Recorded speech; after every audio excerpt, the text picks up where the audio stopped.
candidates. And in just a moment, we'll have them introduce themselves, and they will also tell you their platforms and something about themselves.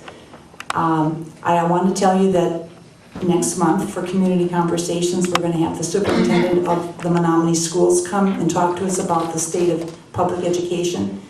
And then the next month, we're going to do a program on Social Security. So we hope to see you then, and if you want to put your name on my list back there, as far as having me send you the information on the meetings, put your name and your email down there, and I'll email you before the meetings. So with that, we'll just get going, and we start with Rob from New Richmond.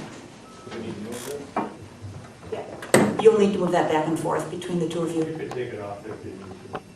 And we haven't, we did one of these on Monday night for the 67th, and we didn't identify people as Democrats or Republicans because we just want to know who they are, regardless of party.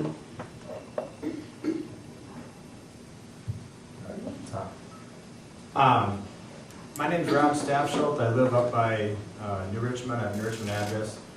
I live between New Richmond and Hammond. I'm a father of a 13-year-old daughter. My father and I still farm together. I'm a fourth-generation farmer there in St. Croix County. We haven't always been in the same place we are now, but we are fourth generation there. I've been a small businessman, went to college in Eau Claire, transferred to River Falls, and I was looking to get married and buy a house. A house came up for sale in the middle of our farm, so I transferred to River Falls.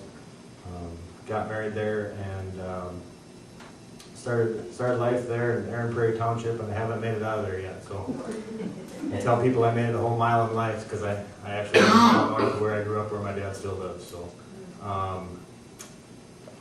I've always been involved in small business activities.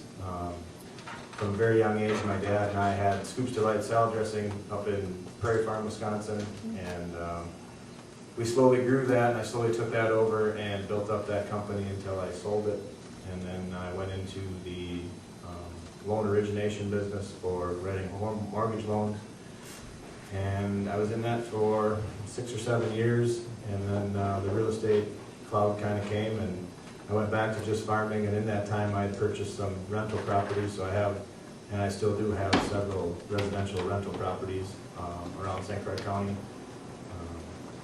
Both my parents are from Glenwood City, Wisconsin. My grandparents are all from Glenwood City, Downing, Boyceville, Knapp. That's where all my family is. So, got a long history here in District 29, the eastern side of St. Croix County, and the western side of Dunn County. I'm running for District 29, obviously, because I care about this district. And I think my background in farming, along with small business, being the father of a 13-year-old girl that's right in the middle of her K through 12 education is very important to me. So I think I have a well-rounded approach to this, and that's why I'm running.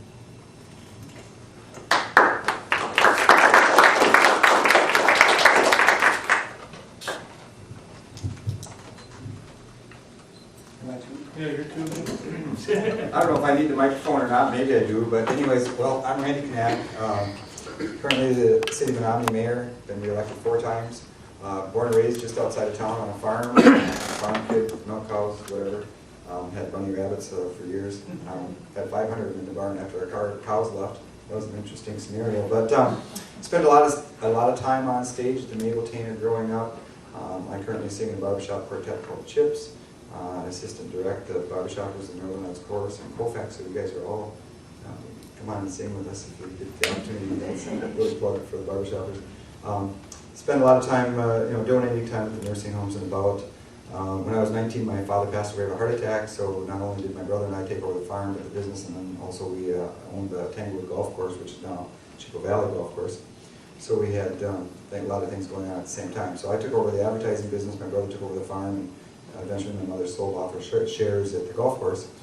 Meanwhile, then I ran Knack's Advertising from 1980 to currently.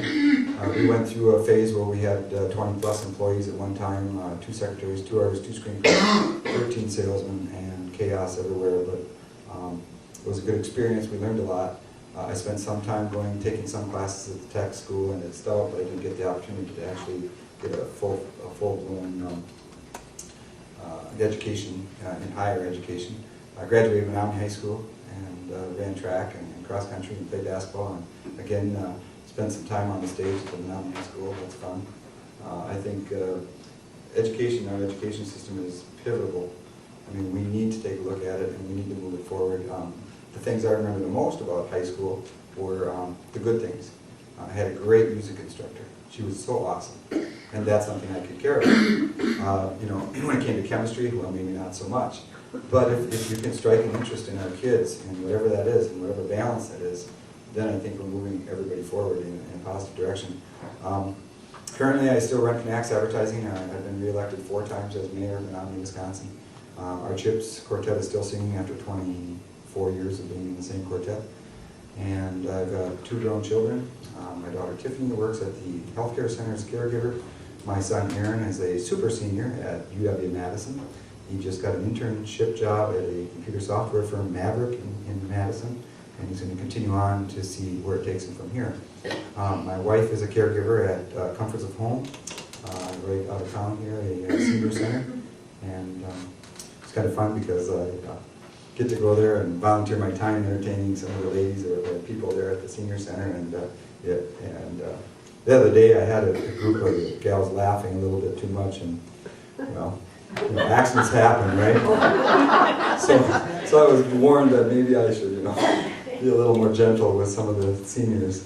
But you know, Menominee's a great place. You know, we've got so many great things, and you look at this corridor all the way to 29th and the beautiful country that we have, and you guys are blessed up in we all live in God's country in this whole area. So, and I'm running for the 29th to do good things for people.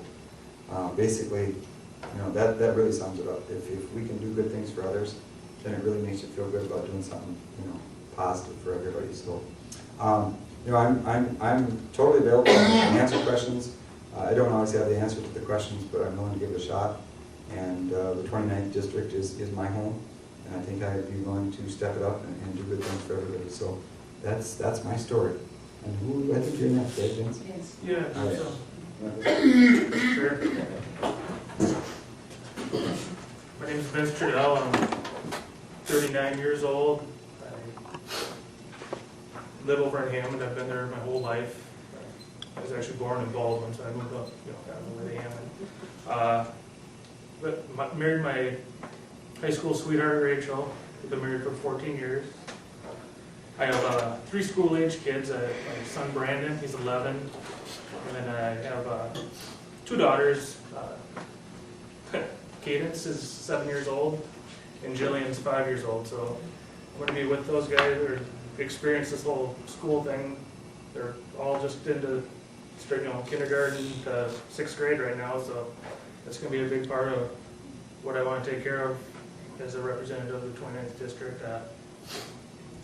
You know, and then after that, you know, higher education, make sure that we keep college affordable and whatnot, but I'm sure we're going to talk about that later on with questions and whatnot.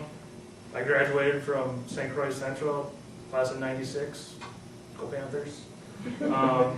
Then after that, I attended Red Wing Technical School, which is now Southeast Technical College in Red Wing. I went there for heating, air conditioning, ventilation. Since then, I've worked the last 18 years in the construction industry. Just a normal day job. I don't own a company, or I've always worked at representing companies, and that's what this job would be about, is representing the people of the 29th district. So I think that qualifies me to run for office. I spent 7 years on the board in Hammond, 4 as president, 3 as trustee. It would have been a full 8 years or more, but my wife and I decided we had outgrown our house and we couldn't find a house right within the village, so now we moved a mile outside of town, which put me outside the village limits, so I couldn't be on the board anymore there. When I was on the board there as president, and I don't know if you guys all know how it works, and the president's basically the same as a trustee. You get to sign a few papers and stuff. Sounds important, but you're just a member of the board. But I like to think that we kind of changed the business as usual mentality. I appreciate everybody that was there before me, but stuff seemed too easy when I first got there. It was just, yep, that's the way we've always done it. And we kind of changed that, and it was hard to even get people to run for the board. And now they have a primary every year, pretty much, to, you know, that's how you get the best and brightest people. So that it's nice to have some competition here and have a primary, and gonna have fun campaigning and meeting people and knocking on doors. It's already been fun for the first couple of months, and we'll see where it leads. Nice to meet you all.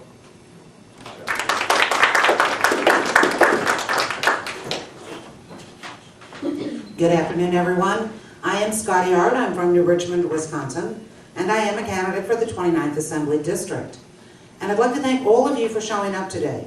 On a beautiful day like this, and with high humidity, everyone would much rather be home in a nice cool room. And you have come out to find out who may represent you in the 29th.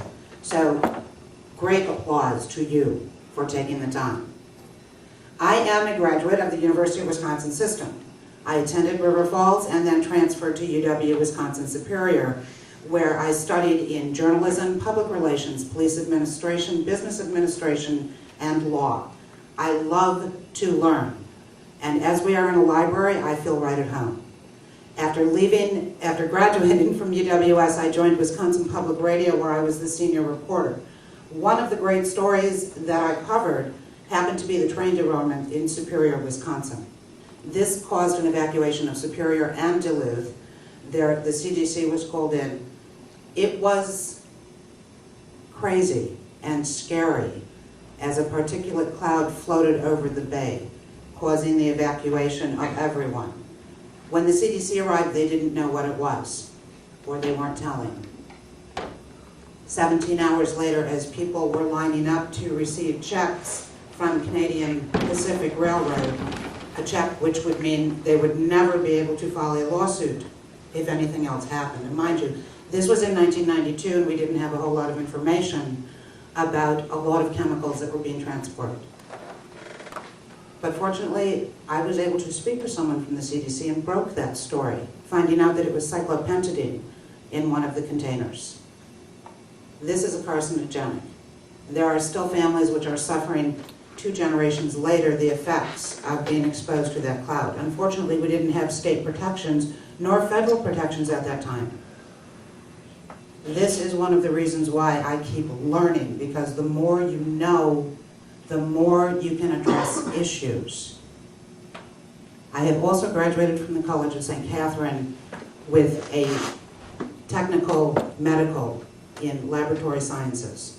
So I am a registered member of the American Association of Clinical Pathology. I know that sounds really big, but what it means is essentially I have the knowledge and the expertise to be able to do an analysis on lake water or any other particulate bacteria and be able to read a report and let you know that I know what's going on. I've worked very hard in the last 10 years to address issues in Wisconsin via the City of New Richmond and with the League of Municipalities. We have a lot of great issues, and it's not just the issues that affect District 29. It's issues that affect every county in this state. With the amount of money, $300 million taken from the UW system, that directly affects us in 3 ways. We have Eau Claire, Stout, and River Falls universities. But greater than that, for St. Croix County and for Dunn, we have the UW extensions. This is a lifeline for all of our agricultural areas, and it's not just ag. It's everything from babies, our little babies, to the cows' little babies, to the sheep. It is a pinnacle part of the way that we live. We may consider ourselves to be city and urban. We are rural, and I'm proud of it. And most of the people I know are proud of living in this area. But we're threatened right now. This year was the greatest year for the reduction of DNR powers.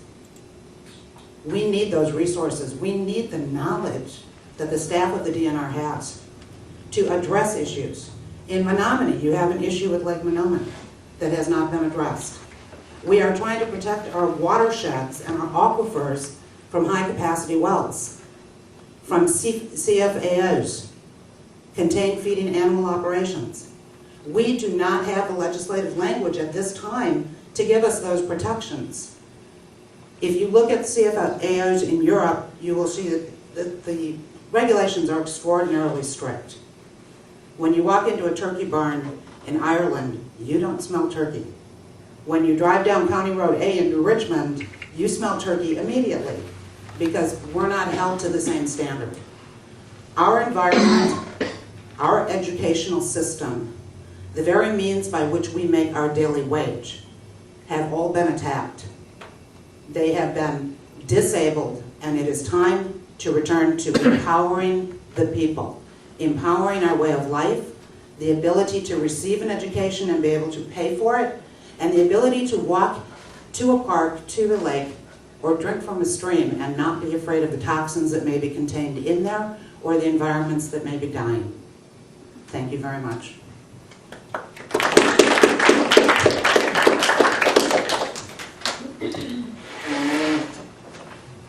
Okay. We need to give people the opportunity Yeah. to write questions. So what we'd like you to do now, if you haven't already, And I have cards.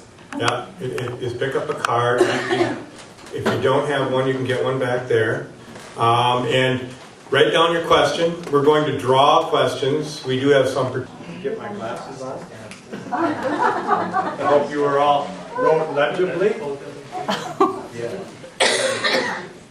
All right, are we ready? All right, I think you all can hear me, right? Yes. All right. Let me read this to And myself. if you have trouble, no, we have good people in here that can't hear well. So Jeff, you might want to use the microphone. Bye. Anyone?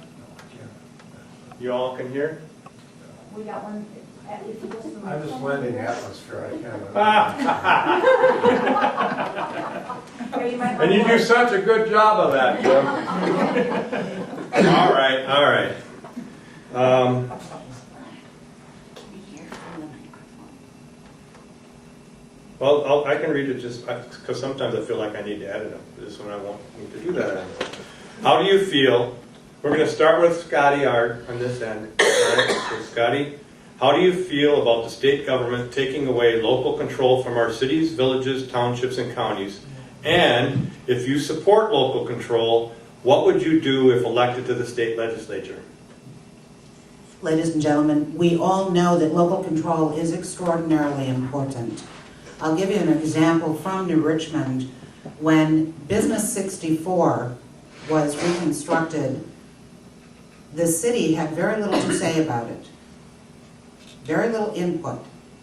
We are still working on that particular corridor, and there will be another battle with the DOT regarding what is called County Road CC, which goes next to Freedom Park. For any of you who were in attendance at the wall in New Richmond in September, we had a great deal of traffic. What the DOT is currently proposing for all the businesses on the north side of Business 64, you would need to travel at least 4 miles out of your way in order to get to any of those businesses.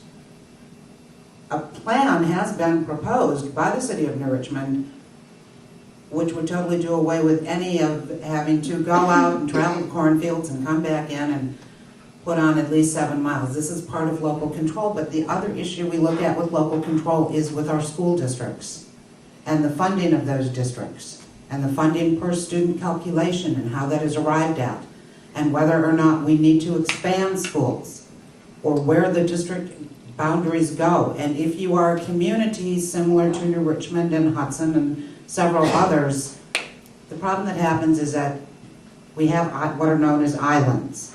So parcels of property which are not in the city of New Richmond, but are in the city of New Richmond. In other words, we may have someone owning property within town of Richmond or within Stark Prairie, but it is surrounded on 3 sides by the city of New Richmond. This causes problems. It causes problems in getting utilities to these properties. It causes problems when we have snow, road development, road work. We have a number of issues. As a legislature, what I would love to look at is looking at this language and amending it. Bringing local control back to the cities and to the counties. Thank you. Okay, same question. Same question. Okay, local control. It's absolutely 100% important for local control. we lose so many, one size does not fit all. You know, the shoe doesn't fit. If they're making up decisions in Madison or Washington or whatever, it's not necessarily good for Menominee or for Cedar Falls or Rusk or, you know, local control. We're giving it up on a daily basis down at City Hall. And it just, every time you turn around and you see what happens after local control is given up, there's a hurt. There's a hurt somewhere. It's in the school districts, it's in the cities, it's on family farms. Local control is absolutely a must, and I would fight all the way for local control, especially with the experience that I've had in the mayor's office, and I spent 6 years on the school board, and my goodness, they have no idea in Madison how it affects us here when they make a rule, but they send 90% of the funds to enforce that rule to Milwaukee, or our roads are going to heck, and what do? Instead of sharing with an area like ours, you know, the big boys get the money. So, you know, unless there's some local control, you know, we lose say in it. And when we lose say in it, well then what sense is there at that point? So local control is very important, and I can't stress it enough. I could probably talk about it in characteristic form, meaning, hey, there's this problem, there's this problem, there's this problem, this problem. But I think as a general consensus, we all understand that people that don't live in the community shouldn't be making up rules for your community. You know, take a look at welfare, for instance, just one quick one.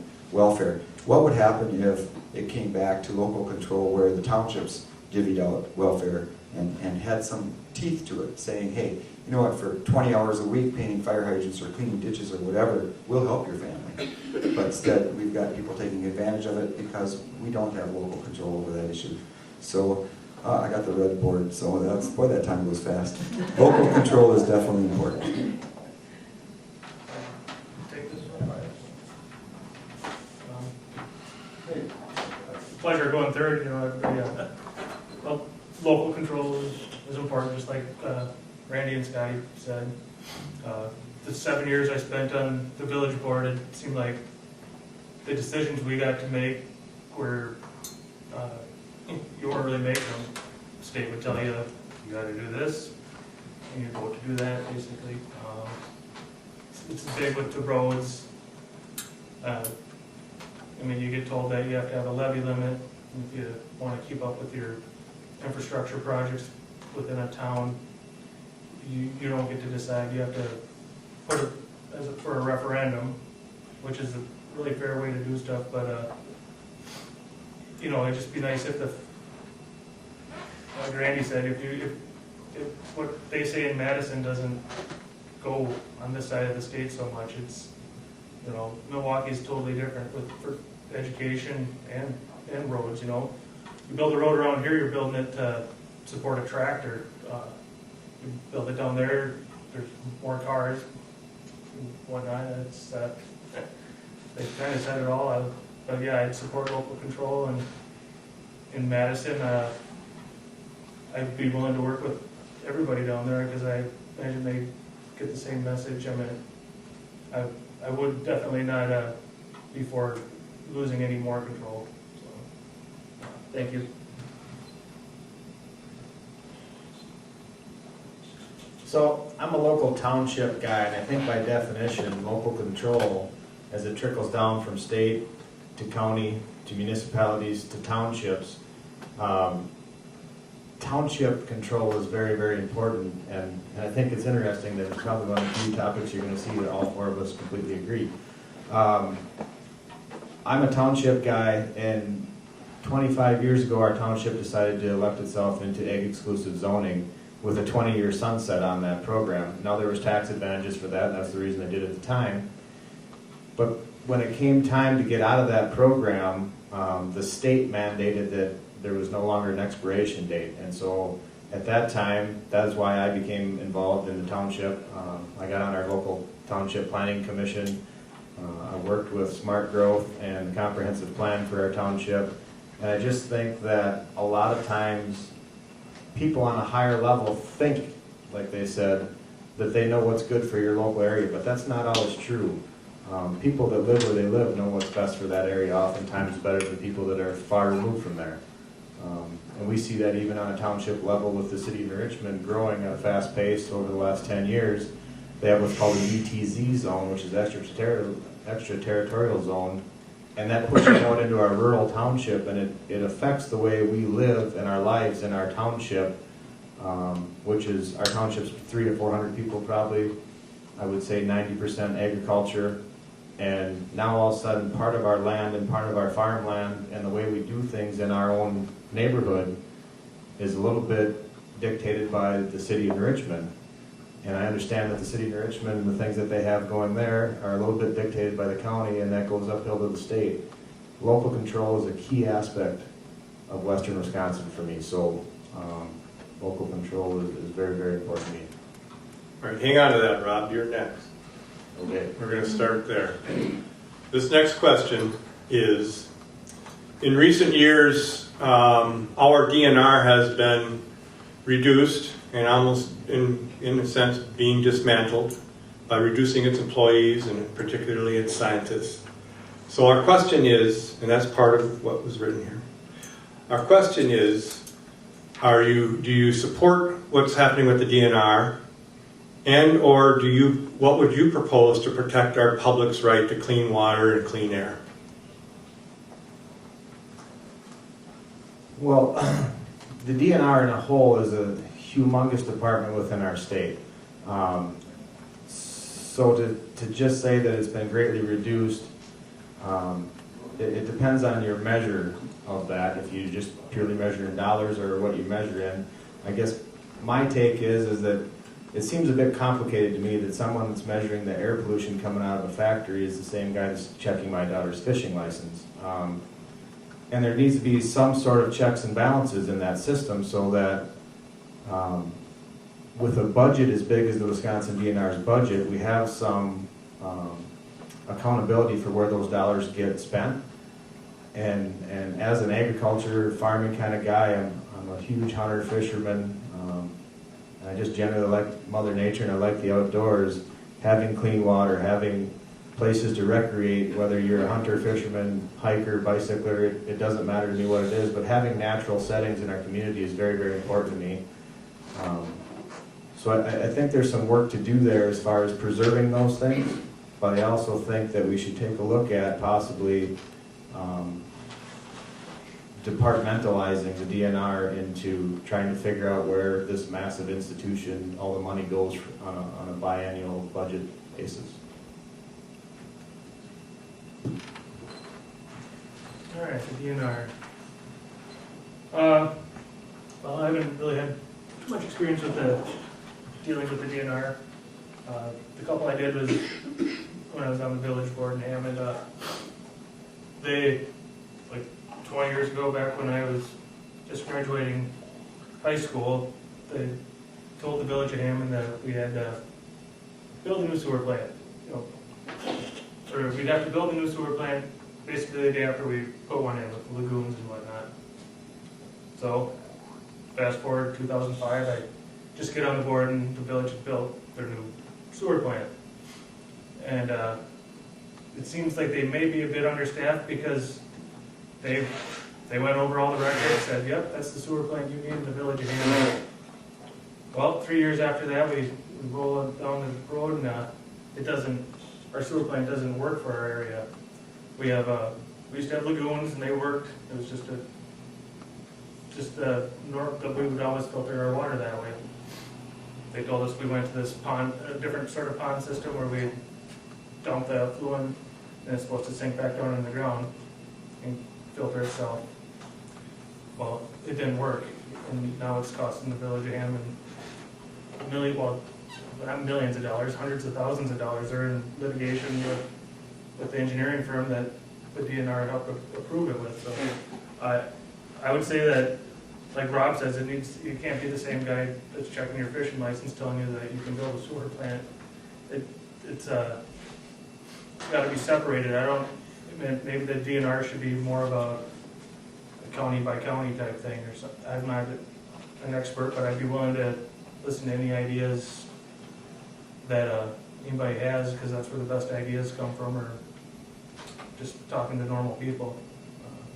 Like, yeah, I don't know if they're necessarily underfunded, but the correct staff needs to be put in place. Thanks. Right down the line, same question. Well, the DNR, I would definitely think that the DNR needs to be funded correctly. If they need more money, we need to give them the money and the resources they need to do the job. I've had a fair amount of experience with the DNR the last 6 years as mayor, working with them on our lake, and a great group of people. I mean, I highly respect our DNR people. They do a great job out there. What we've done too to help, you know, two hands pulling the rope in the same direction, there's a lot more strength there than just one. And so if we could help the DNR and pull the rope in the same direction, that might offset some of these challenges that we're faced with. Some of the things that are going on now is we've got a farmer-led council up north that's been put together by Randy Iden and some of my staff that's doing amazing jobs working with the DNR and with the farmer and others. But it's hard to analyze what the DNR or some of these other organizations are about from the outside looking in. If you're on the inside, you know, you have more access to looking at the financial records, their, you know, what they stand for, what's in place, where are they going with it, what's their future. But from the outside looking in, we can just say, hey, you know, they cut their dollars and it must be, you know, or so it's hard to really get a grip on what's happening at the DNR level. But if it's one of those situations where you're on the inside looking at it and it needs more funding, then by all means you need to give it its funding. If you're on the inside looking in and certain aspects of the DNR might be in question, then by all means you need to question those aspects of DNR. So I think that instead of saying or asking the question whether or not the DNR should be cut or not cut, or if they need more money, maybe we should be asking the question: Are they be responsible for the resources that they have now, and what does it take, what more resources do they need to be even better equipped and maintain a high responsibility to the public? There's a lot of challenges coming up, and now is probably not a good time to be cutting DNR monies with you know, deep wells and all that we have with water around the state. So, a little bit book. Okay, thank you. Ladies and gentlemen, what I'd like to clarify for you is that if you want to see the DNR budgets, and by department or arm of DNR, you can find those on the state website. And you can follow them right to each department so you know where DNR money is going. What we're looking at today with the DNR and with taking away the power of many of the departments of DNR is that the DNR at this time is tasked with a number of different services, and we have experts at different levels. We have persons in licensing. If it has a motor, my feeling is DMV should be handling it. If it's used for a form of transportation and it needs a license, DMV should be handling it. They're set up and they're equipped to handle all licensing issues.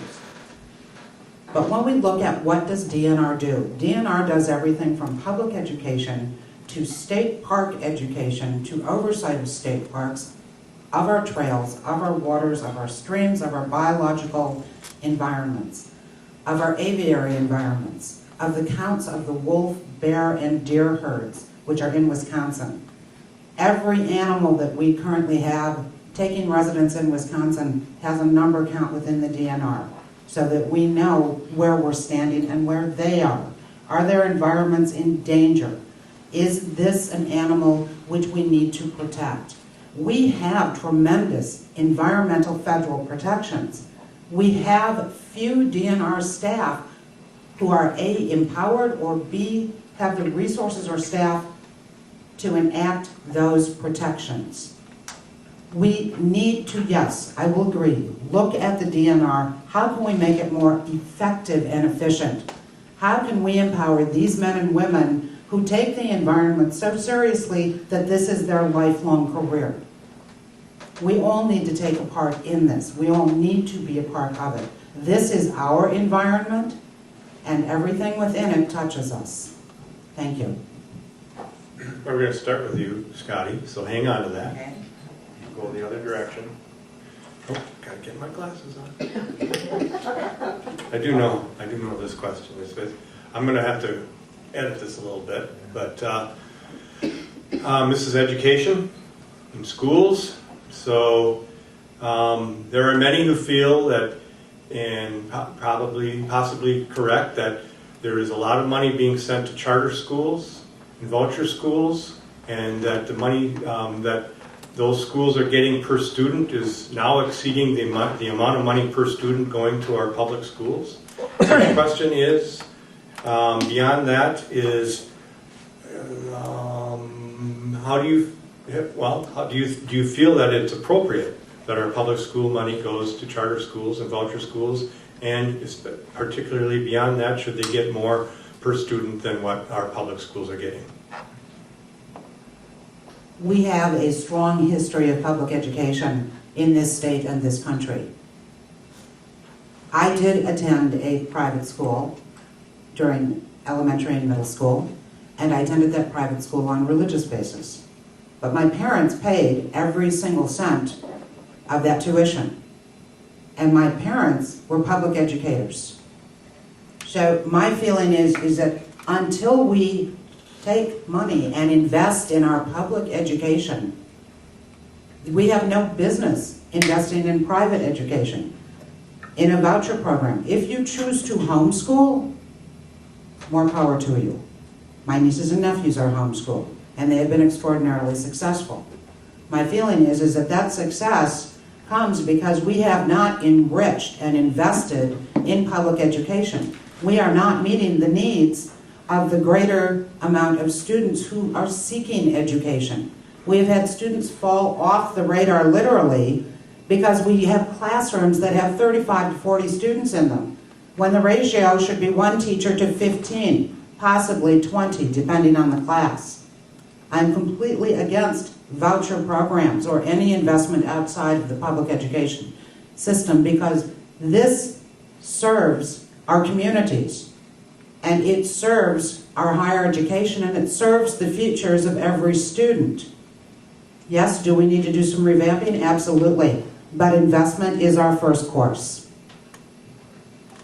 Okay, same question. I echo exactly the same words. I think there's only a couple of things that I can probably add to what you had said, and that is some of the money for voucher schools, it doesn't necessarily go where you think it's going to go. It can go for a new brick building, for instance, for somebody that's totally not even of our culture necessarily. And so when you have that, boy, what a strain on it. I spent 6 years I spent on the school board, and the hardest 2 years I spent was on the negotiations team when the school district had no money and was looking at cutting programs and so forth, and you're stuck right in the middle between a hard place, a rock and a hard place, and that's like, and then they're talking about giving money to charter schools, and you have a choice to go to charter schools. You have a choice to be homeschooled, but if those options aren't available to somebody, you know, you're going to the public school, and our public schools right now are underfunded, huge. It's a detriment. It's a detriment to society. It's a detriment to our children. It's a detriment to our future. What we really need to do is take a real look at this. You know, when you say X amount of dollars is going to go to a charter school or whatever, that dollar can come from this community and go to, again, Milwaukee or wherever. Those dollars from within are not held within, and it's really a travesty to see our good teachers go to Minnesota or go to other places, and we're not holding them here. And the freeze that they put on the Act 10 and all that whole mess that was all created, I'm sure that there's some things that came out of that were positive, but the negatives outweigh the positives so much. And then when you're talking about giving money to charter schools and so forth and so on, it just hurts the perpetuation of good education, I think. I also did 8 years at St. Paul's Lutheran School, a parochial school, and that was fine, and we had good kids, but my parents picked up the tab for it. You know, they contributed greatly to the school, and boy, that little red book comes up really fast. I think you're cutting me short. I want to see the time fly. All right, thank you.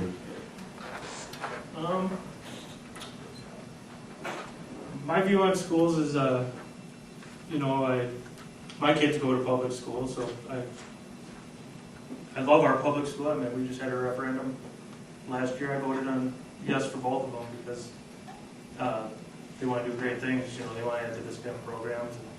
that's a big thing for me because that my son he just excels in anything math, science, or whatever. But I kind of think that the funding should follow the students somehow. Parents know best what their children would need, and if I felt like my kid would benefit more from a private school or homeschool, I think that that portion of funding per pupil should follow the child or whatever, because I don't think private schools should be just for people that, with means to do it. I think that anybody should be able to go to private school if that's what they choose, their parents choose. It doesn't seem to be quite as big a thing in this area, and that if I was growing up in the inner city down in Milwaukee or something, that school is different than a St. Croix Central or in Richmond or whatever, but I think the funds should probably follow the student where they go. I don't know if you can figure it out that way. It seems like with technology and stuff now, we should be able to figure out how many tax dollars each child has, and those funds should be able to follow that student to whatever school that their parents and them choose. Thanks. Well, going back to our conversation about local control, if you leave the township, go right down into your household, I also believe that the parent knows their child best. And I think responsible parents will try to get the best education possible for their children. Just the other day, I spent quite a bit of time at UW Stout with the chancellor and discussed a lot of the programs that are coming in and students that are coming in. And one of the concerns he has is the fact that some of the freshmen coming in have to spend quite a bit of time in their first semester trying to boot up, if you will, to the college level because they didn't get that in public schools or private schools, wherever they might have come from. So I'm very, very concerned about education as a whole in this country and in the state of Wisconsin. I think that if you look on the global level, if you want to step up that far, I think we're slowly kind of sliding behind some of the other countries in the world. And I think we need to do things to increase our education and spend some more time and money on education in the places that get us results. One of the things I think that is hard in education is if you try something and you spend money on a program, it's hard to pull the plug on that if it's not working and try something else. One of the things I'd like to do if I got elected was if we have programs like that, when you instill and you send money into a program, I'd like to have a 3-year or 5-year or 7-year, whatever is appropriate for that particular program, kind of a sunset, so you can revisit it and say, is this working? And if so, great, let's keep it funded. And if not, where could we possibly otherwise spend that money that might get us better results? Hang on there, Rob. You're next again.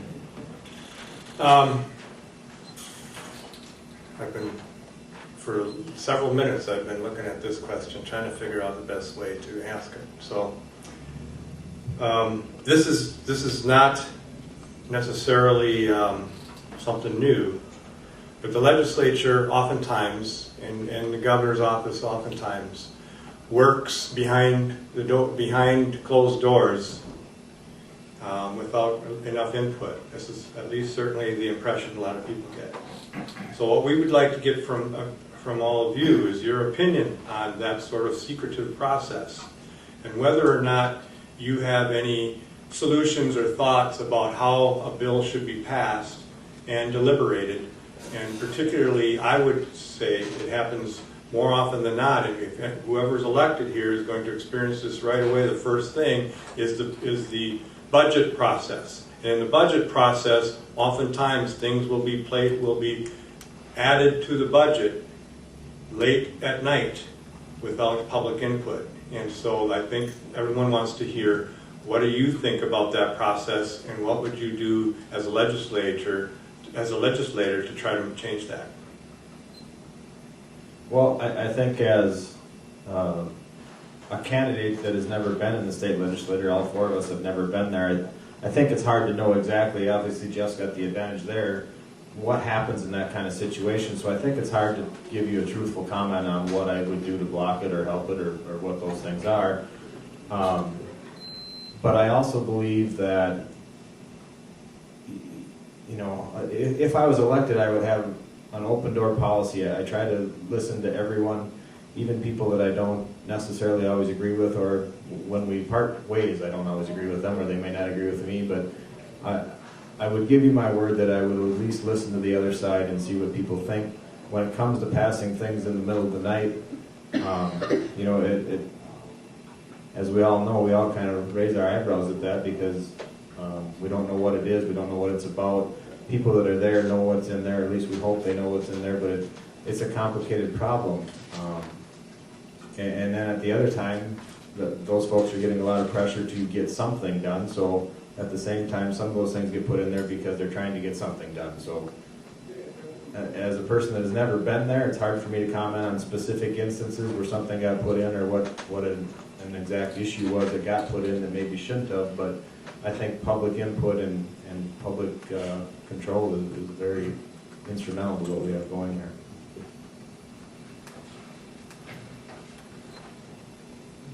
Not a ton to add to what Rob said. None of us have been there, and usually things are not as good as what people tell you are, and not as bad as people are, somewhere in the middle typically. It doesn't seem right that you pass something in the middle of the night without public input, but I mean, both sides have said that for years, and that doesn't make it right.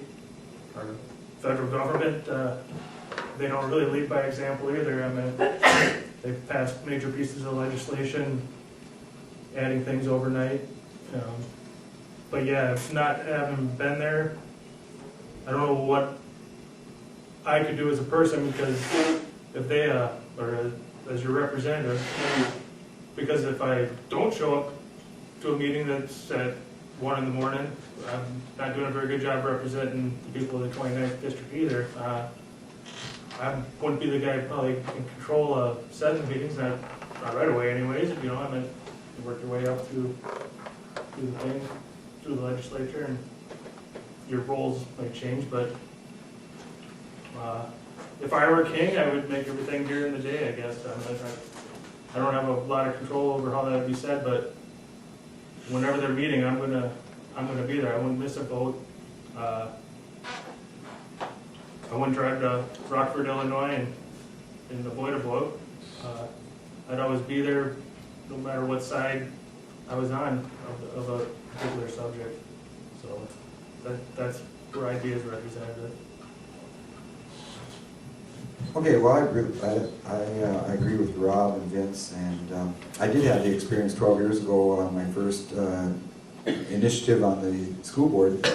The meetings would start at 7 o'clock, go till 11, 12, and later. And guess when the hard questions or all that came out? It came when everybody was tired and everybody wanted to go home. Barbara witnessed those. She's been doing editorial for a long time, and the newspaper reporters, you know, they're sticking it out. They're dealing with a 4-hour meeting and longer sometimes. And always, the easy stuff is at the beginning of the meeting. The hard stuff that they want to get, or somebody wants to get through, ends up at the last part of the meeting. Same thing happened at City Hall when I first became mayor. Our meetings were continually 3 hours plus. And that's when people get a little bit snarky. And yes, let's do this. Let's just get going. Let's just do this. And that's the kind of the same mentality that's probably happening in here in Madison. So that's got to stop. We now have 45-minute meetings at the mayor's office, and typically we get all of our business done. And if we can't get it done in that amount of time, we can bring it back the next 2 weeks later. I think that the public needs to have input totally on all those issues. One of the major issues I have with government, the way it operates now, is when bills are passed, they hide a lot of extra stuff in those bills. It's not just about transportation bill, it's transportation bill, but in that transportation bill there's gazillion other little, and they're taking a hit, and they're hiding that from the public, and that's wrong. I think that's stealing. That should actually be illegal as far as I'm concerned. So maybe take all the extra garbage out of that bill. Maybe that bill needs to be 1 paragraph long, or if you can't fit it on a 3x5 card so a regular person can read it without subheading 3, 4, and IZ and so forth and so on. That's a lot of the problems, is they're not being upfront with the public, and I think that needs to end. And I get the little red card again. How do you guys do it so fast? Wow. Thank you. I have been in Madison for the budget periods, and I have followed it online, as well as being present at the Capitol with several thousand other people. When Act 10 first reared its ugly head, believe me, we were following every item on that budget line. This is not hidden from the public. You can find the information, but you have to be diligent. But what I will say is that items which come up in closed meetings, one, are totally restrictive of open government. The public should be informed of any items that are being proposed for the budget. There's no reason not to. We have administrative rules that must be followed at the state level. This also includes open and informative government. Closed meetings serve no one but the body which is holding them. When we are looking at bills and legislative language coming through, tail rider bills, as have been suggested, are bills which are attached to a greater bill. If we say we're getting public school funding, and by the way, we're also going to attach an 18% gas tax onto that. This would be a tail rider bill. You're going for the greater good, but you're going to just tack something else on that you know cannot stand alone. Having each bill, each piece of legislation stand alone is pinnacle to an open government and to an informed public, knowing what's coming down the road as far as legislation is. I'm completely against any type of closed meetings. Thank you. All right, you're up, Scotty. All right. Do we need to take a break? Does anybody need a break as far as to get up and stretch?